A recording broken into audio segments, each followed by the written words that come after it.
Hi everyone, welcome back to my YouTube channel. और आज हम डिस्कस करेंगे फार्मा सेक्टर की एक leading company Abbott India limited के बारे में। और अगर आप वीडियो लास्ट तक देखेंगे तो पता लगेगा कि इसको सेलेक्ट करने का रीजन क्या है ना। तो हम इनकी ऑफिशियल साइट पे जाके वैसे हम स्कैनर डॉट इन पे सर्च करेंगे एबट इंडिया, तो यहाँ पे ये जो आता है ये यहाँ से हम ओपन करेंगे तो इनका पेज ओपन हो जाएगा है ना। तो यहाँ पे हम देख सकते हैं इनका business area, therapies and all products वगैरह के बारे में हम पूरा डिटेल से यहाँ पे देख सकते हैं। ओके, अब हम कंपनी के फाइनेंशियल चेक करते हैं।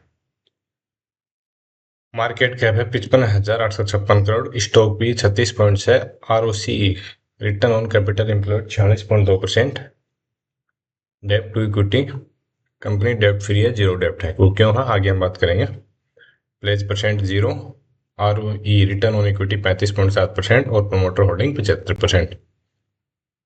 अब हम अगर 10 साल के टाइम फ्रेम पर PE रेशियो कंपेयर करें, देखेंगे स्टॉक प्राइस अभी फेयर वैल्यूएशन पे है या नहीं है। तो हम देखें तो 10 साल का इनका मीडियन पी है 47.1 का, अभी चल रहा है 36.6 का, है ना।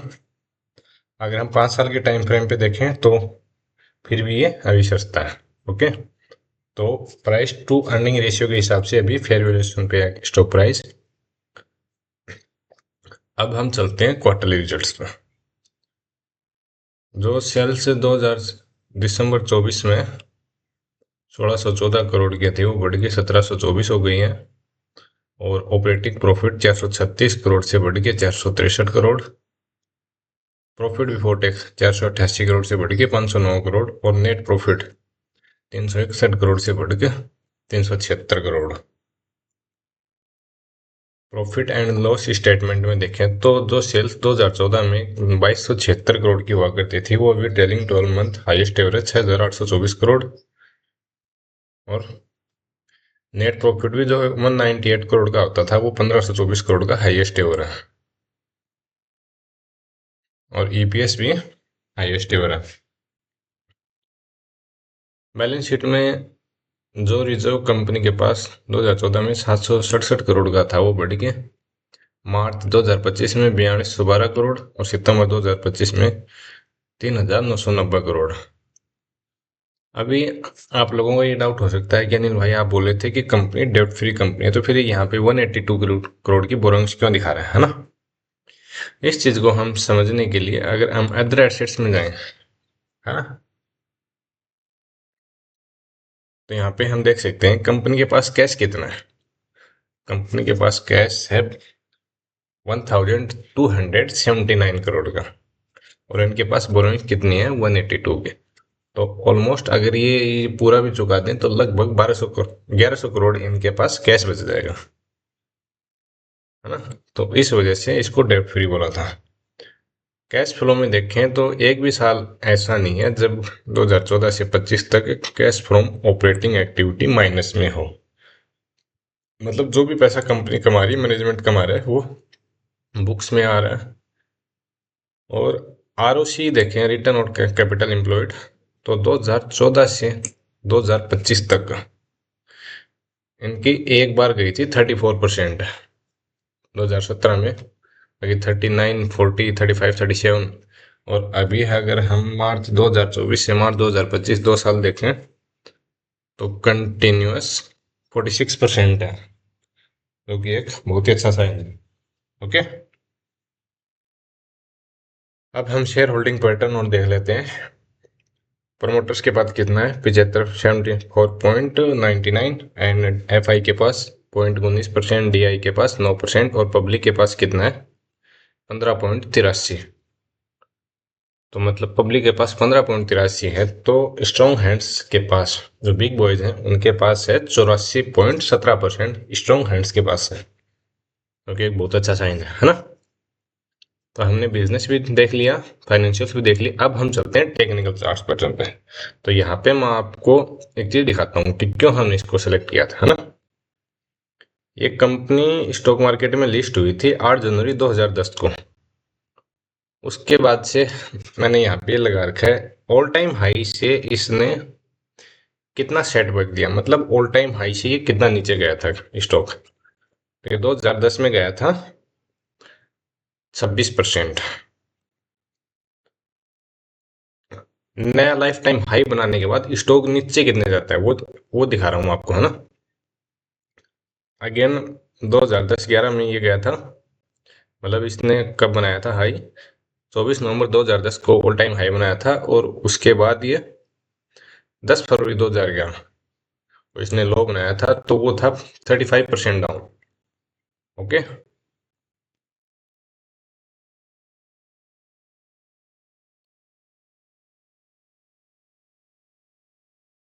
ये मैंने ओनली वो लगा रखे हैं जो 20% या 20% से ज्यादा का डाउनफॉल है ऑल टाइम हाई से। अब अगर हम 2015 में इसने ऑल टाइम हाई बनाया था सितंबर में, और उसके बाद एक लो बनाया था इसने 13 जनवरी 2016 को, तो वो था 30%, -30% के आसपास ऑल टाइम हाई से इसने स्टॉक प्राइस नीचे आया था।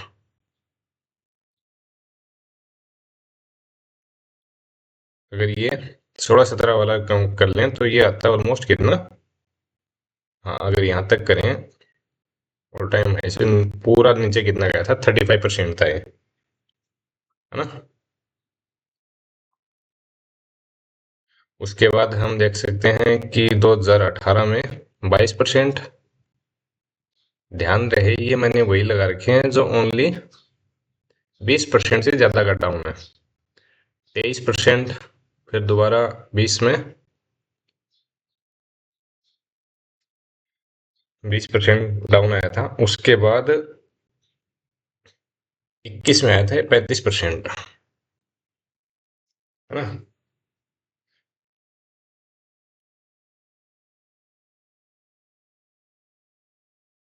और अभी अगर हम करंट सिनारियो में देखें तो ये डाउन चल रहा है कितना,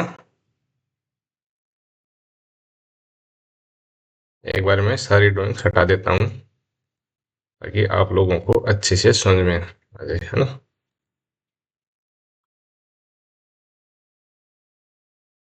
हाँ, अभी इसने ऑल टाइम हाई बनाया था 27 जनवरी 2025 को। अगर वहां से अभी करंट की क्लोजिंग के बेस पे देखें तो इसने कितना अभी सेटबैक है इसमें, ऑल टाइम हाई से कितना नीचे चला है स्टॉक प्राइस, तो ये चल रहा है ऑलमोस्ट 30%, है ना।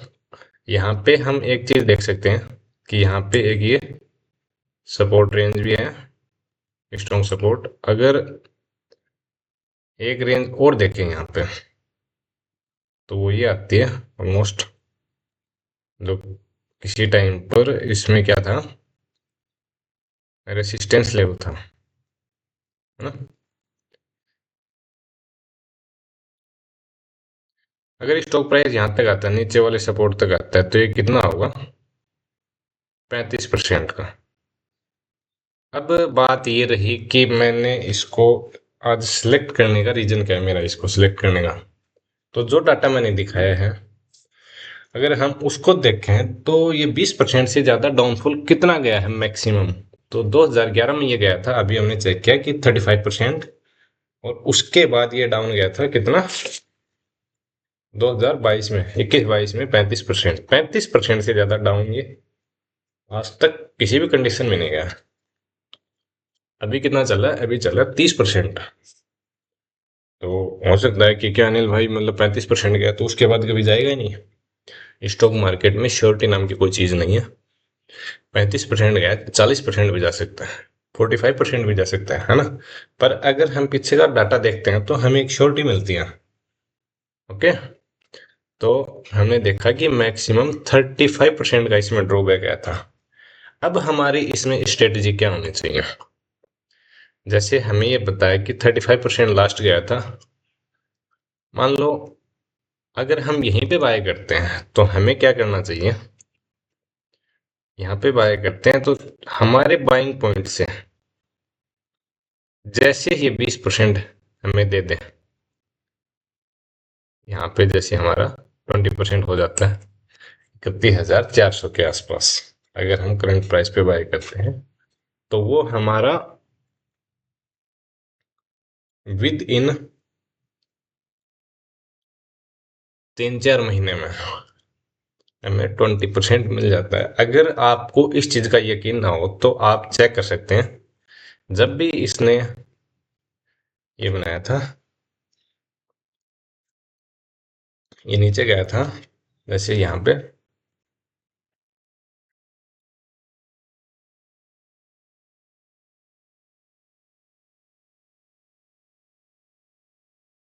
जैसे यहाँ पे 25% गया था, है ना। तो मान लो हमने एकदम बॉटम पे बाय किया होता। अभी इसकी वजह भी बताऊंगा क्यों मैं ऐसा बोल रहा हूँ। मान लो हमने यहाँ पे बाय किया होता और हमें 20% मिल जाता कितने दिन में? 153 दिन, लगभग 5 महीने में, है ना। अब ये डाउट हो सकता है कि अनिल भाई मतलब ऐसा तो नहीं है ना कि हम ना ही तो भगवान है ना ही हम गॉड है कि हमें पता लग जाए कि कब इसका एक्सट्रीम बॉटम बनेगा। जी हाँ, बिल्कुल सही बात है। उसी के लिए हम बैक टेस्ट करते हैं। कोई भी स्टॉक होता है उसका हर कंपनी का हर स्टॉक का चार्ट पैटर्न अपना अलग अलग बिहेवियर होता है। ओके। इसीलिए हमने देखा कि मान लो ये देखा कि 20% से ज्यादा स्टॉक प्राइस और कितना डाउन जाता है ना। तो हमने चेक किया कि 35% है। तो मान लो अभी 30% चल रहा है, 30% भी गया है ये एक दो बार। कब कब गया है अगर वो डाटा देखें तो ये 2016 में गया था लगभग 29% के आसपास। और 2013 में भी ये 29% गया था। 2013 और 16 में अभी चल रहा है 30% के आसपास डाउन। अगर हम यहाँ पे बाय करते हैं तो ये हम एग्जिट कर देंगे अपना 20%। मान लो ये और चला जाता है नीचे डाउन, तो उस कंडीशन में भी हम मान लो 35% मैक्सिमम गया ना, उस सिचुएशन में भी हम अपना 20% लेके निकल लेंगे। आप बैक टेस्ट करेंगे तो आपको एक चीज पता लगेगी कि ये जो 20% वाला है ये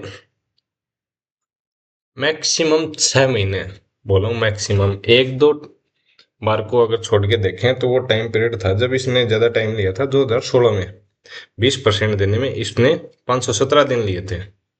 बाकी 2010 में ये सेम डे हो गया था, 2011 में 48 डेज, 2013 में 80 दिन, 2020 में सेम डे, और एक बार 2020 लास्ट में जो आया था ना 21 के आसपास आया था, उसमें भी थोड़ा लंबा टाइम लिया था, 360 दिन, एक साल। तो अगर हम 2016 और 2021 वाला टाइम फेज हटा भी दें तो ये 5 महीने से ज्यादा ये टाइम पीरियड लेता ही नहीं है।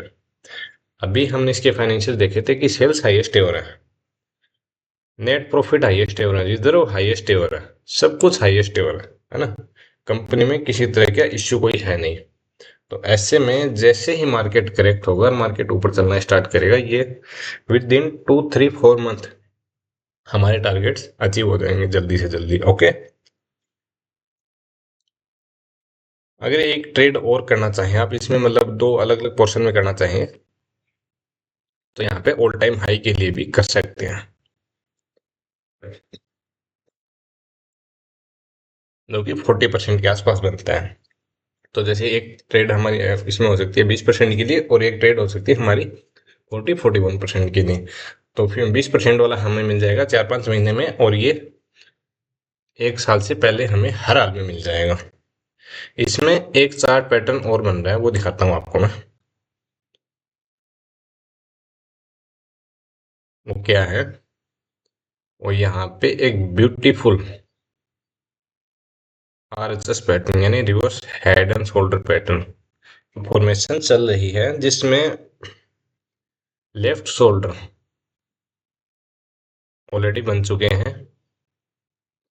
ये लेफ्ट शोल्डर कंसीडर कर सकते हैं हम, और एक लेफ्ट शोल्डर हम इसको कंसीडर कर सकते हैं ये। ओके। एंड ये हमारी हेड फॉर्मेशन चल रही है राउंडिंग शेप में। अब हो सकता है ये अगर मार्केट करेक्ट होता है तो ये यहाँ से ऐसे चल के ऐसे बन जाए। ओके। फिर इसका टारगेट आता है कितना? टारगेट निकाल के दिखाता हूँ आपको मैं। ये आता है हमारा 35,192 के आसपास। ये हम बाद में ट्रेड कर सकते हैं। ओके। जैसे चार्ट का फॉर्मेशन होगा वो किस हिसाब से क्या टाइम फ्रेम, उस हिसाब से। अगर वीडियो में जानकारी अच्छी लगी हो तो लाइक करेंगे, चैनल को सब्सक्राइब करेंगे और अधिक से अधिक लोगों के साथ शेयर करेंगे, है ना। मेरा मकसद यहाँ पे आप लोगों को टिप देना नहीं है, बल्कि आप लोगों को ये सिखाना है कि कैसे हम, अगर चार्ट के स्टॉक्स के चार्ट बैक टेस्ट करें तो हम कैसे उनको चार्ट्स को देख सकते हैं, कैसे हम ट्रेड ढूंढ सकते हैं, कैसे हम बिजनेस एनालाइज कर सकते हैं, कैसे हम फाइनेंशियल्स एंड टेक्निकल्स एनालाइज कर सकते हैं। ओके, फिर मिलते हैं किसी नए वीडियो के साथ, तब तक के लिए जय हिंद, जय भारत, धन्यवाद।